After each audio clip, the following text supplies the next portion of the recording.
Okay, guys, outside the Allianz Stadium, and we did find a Juventus fan. Sir, what is your name?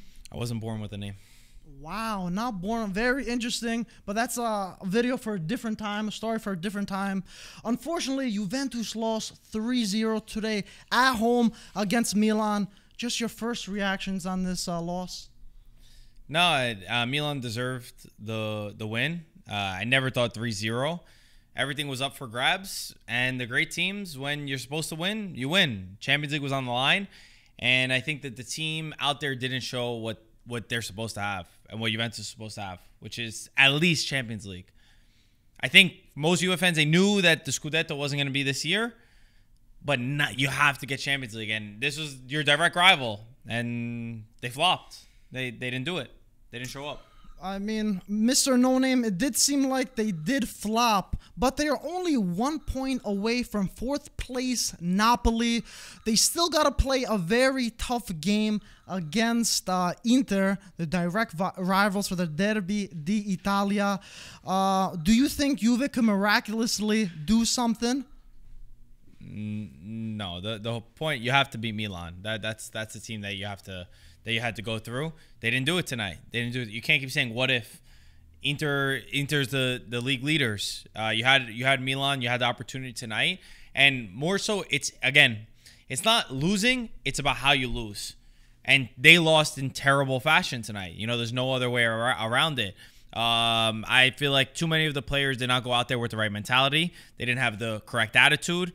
At times, it looked like we were already qualified for Champions League. You know, we're very calm, and that's not the right approach, and we need to do better. Like, the problem now is that you're in 5th place. The last time Juve have been in 5th place and not out of in 5th place in Serie A was 1984 or 1985. I think it's 9 years in a row that we beat Milan at home. So I mean, it's just disappointing. It's how you lose, and the way that Juve is losing is what's disappointing. I feel like there's a lot of... Close to me. It's COVID times. You're right. Mr. No Name, thanks for that precaution.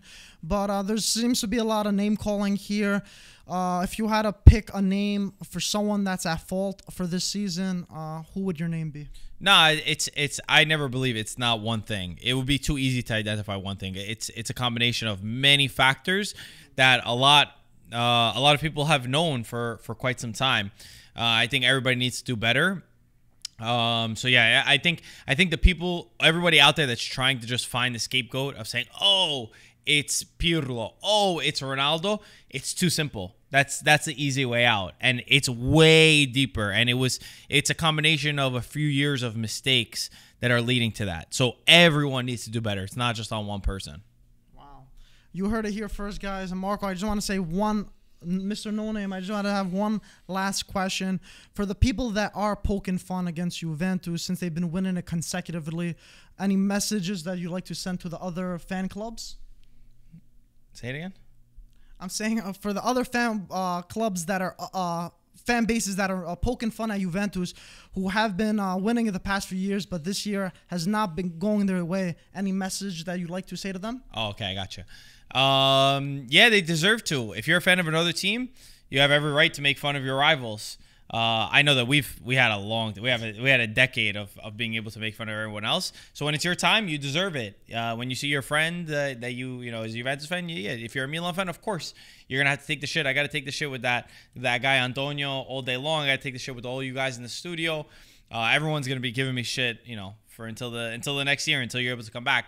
That's the way it goes. You can't dish it and then not accept it. If you were dishing it out for 10 years or 9 years, whatever we were doing it for, then you need to be able to accept it too. But let's just say that, I mean, we had a 9-year run of being able to say whatever we wanted. So I don't think anyone out there really has been able to say it for so long. Cristiano next season, yes or no? Yes, I say keep him. I know today I'm not happy with anyone's performance. I thought the league was doing really good in the beginning of the match. He was fighting hard. But I think, again, it's just too simple to say that. I mean, obviously you need to get Champions League. A team like Juve needs to be in Champions League, and Ronaldo needs to be in Champions League. So guess what? Everyone needs to fight to get that at the end of the year. And right now what they're doing is not good enough. It needs to be way, way, way, way, way better. Guys, you heard it here first, Mr. No Name. Thanks for taking a few minutes out of your day. Good luck going home, and good luck in the rest of the season. Maybe you guys can somehow slip in a top 4 spot. But guys, IFTV bringing you the best news, traveling all around in Brooklyn, you know, for the podcast, and in Torino for after the match. We'll see you guys later. Ciao.